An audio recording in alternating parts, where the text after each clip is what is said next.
2-3 months ago, I was on a call in my private community, not even a coaching call, just a normal like chill call, getting to know people. And one guy said, "Oh, I'm 12." And everyone's quite taken aback because that's pretty young to be into self-improvement and to know about self-improvement.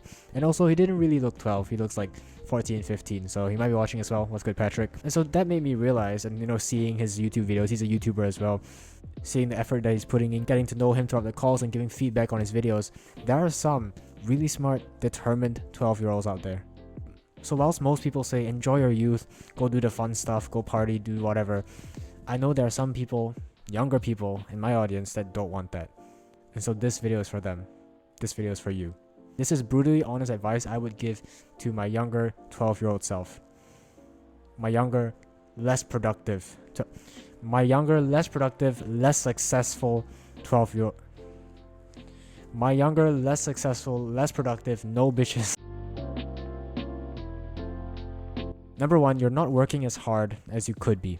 The first year in my self-improvement was just learning how to learn. Then after I could learn, I was learning how to work. And I had to learn how to work alone. I was so used to having a teacher or authority figure giving me the deadlines, but on YouTube and my own, your own self-improvement, that's why it's called self-improvement.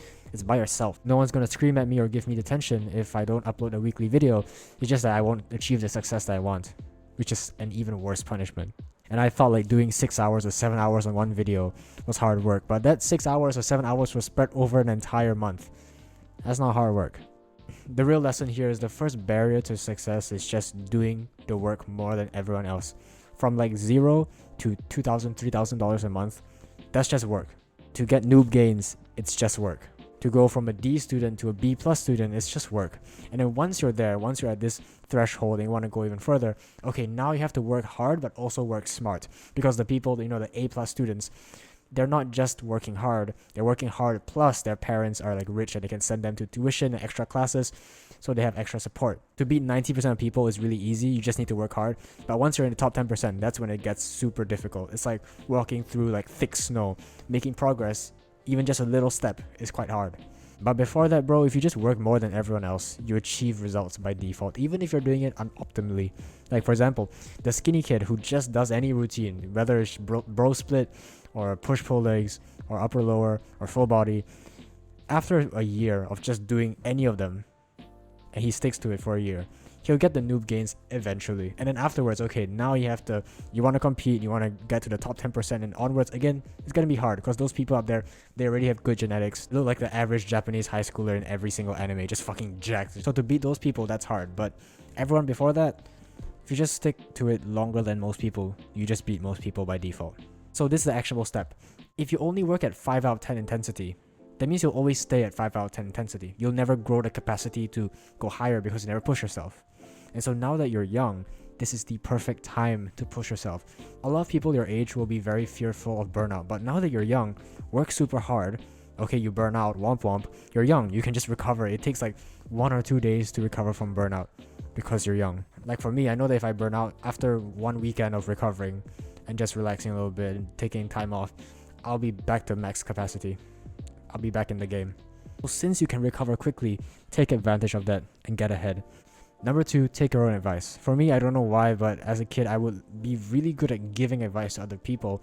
But when it comes to taking it, I'll be like, no. And it's probably because I don't like listening to authority. So the one person that you should listen to, if you're like me and you don't like authority, listen to yourself. Because yourself is the only person in the world who is on your side always, who genuinely wants the best for you. Other than like your mom, right? It's just you and your mom. That's the only people that will always believe in you and always be on your side. If you did the things that you know you should be doing, you'd probably be like 50 steps ahead already. So here are 2 questions. What would the version of you who's 10 times smarter do? Do that and you become him.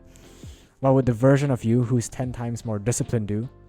Do that and become him. I find this concept so interesting because if you saw yourself from a third person perspective, if you just press in Minecraft you can press F5 and then you see yourself from a different perspective, you would judge yourself way easier. Like in the moment where you're about to relapse on NoFap or you're about to grab the junk food, you're consumed by the addiction, you're consumed by the impulse and the urges. But if you took a step back and you just looked at yourself from a third person perspective, it becomes so clear, like, okay, don't do that. So when you're in a third person perspective, you don't have any emotions clouding your judgment. You see it just totally logically.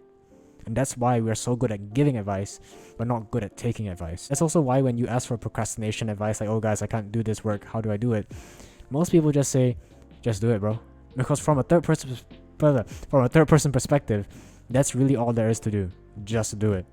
In your perspective, you see it as this big scary thing that you don't want to do because it's like 50% of your grade and you're not equipped to do it and it's too much work, and if you fail, your whole life is in ruins.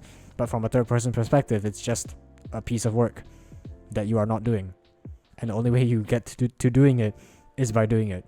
Same thing with like, guys, how do I approach a girl? Just walk up to her. Guys, how do I start a gym? What if I walk into the gym, then I do bench press, then I drop the weight, then it lands on my stomach and I shit myself? Just start. And so if you were your own life coach, what would you say to yourself? You could split your brain into two right now. One side is your life coach, and since you're a lot better at giving advice, give yourself advice. Almost pretend like you're a different person. Because the other side is the one that tells you to watch porn, the other side is the one that tells you to cheat on your diet, the other side is the one that wastes years of your life. So you are both the angel and devil on your shoulder. You just have to choose who you listen to. And finally, you will have much more fun. I feel like if a normal person who isn't on self-improvement or isn't like me watches this video, they'll be like, oh, this is promoting toxic work culture or something. But honestly, bro, working is really fun. I don't know what people are talking about. Like, most people will say, enjoy your youth. And like, yeah, I think you should enjoy your youth, enjoy your life. But what does that mean exactly? You know, define enjoy. Because a lot of the time when people say enjoy, they just mean, oh yeah, play video games, watch TikTok. But that's not really enjoying your youth. That's just stimulating your youth. And the thing is, I tried that. I did that for 16 years. And after enjoying my youth, I wasn't as successful as I wanted to be, nor as happy as I wanted to be. And then when I started doing work and doing like the toxic work culture thing, that's when I became a lot happier and a lot more successful and productive. The only time that I started feeling alive was when I started making progress.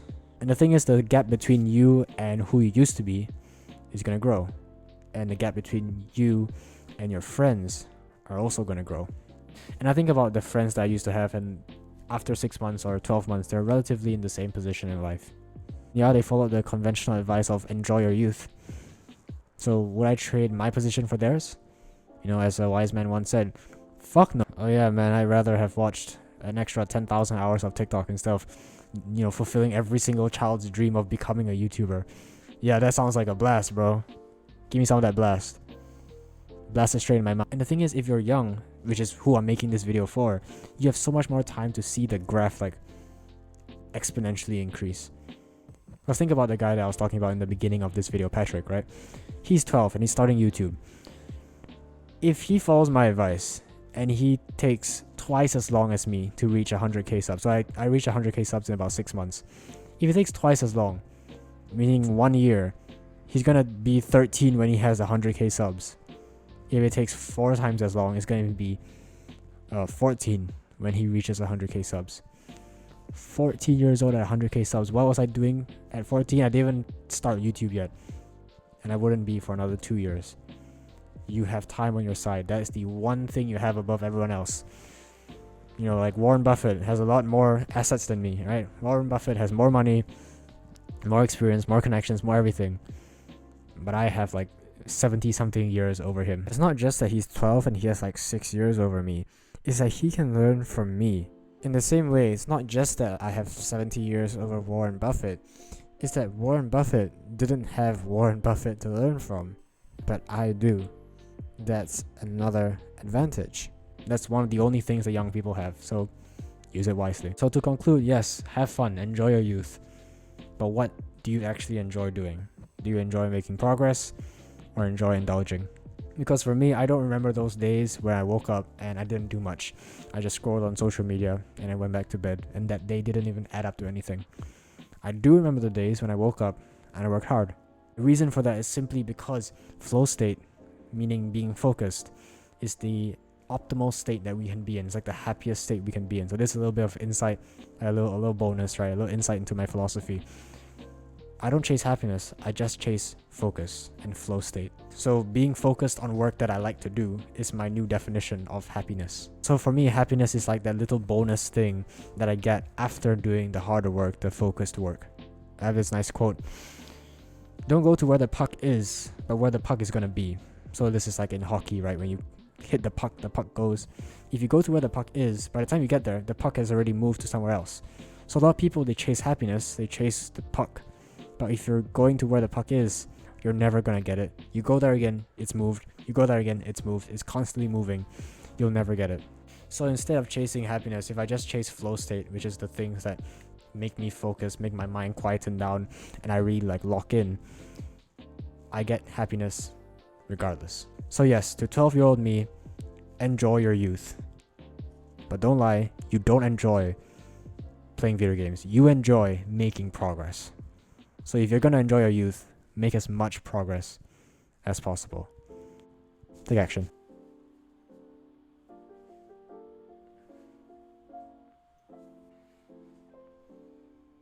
That's an extra tip. You gotta always flex on them. Also, I don't know if you noticed, but no hands. Like the mic, I have a tissue box that I just put my mic on now, so I don't have to. It's crazy. High production quality over here at Ruff Studios. So yeah, really quick, if you like my advice and you want more, go click the first link in the description. That's my private community where I do multiple coaching calls a week. I have like a 7-hour productivity course. I have a 6-hour YouTube course that I've spent like 1 month doing. I work really hard on these, and that's also where I spoke to that 12-year-old that became the inspiration for this video that you're watching right now. So yeah, if you are interested in that or you're curious, go click the first link in the description. If not, that's completely fine because all the videos will still be on YouTube, still for free, for your value as always.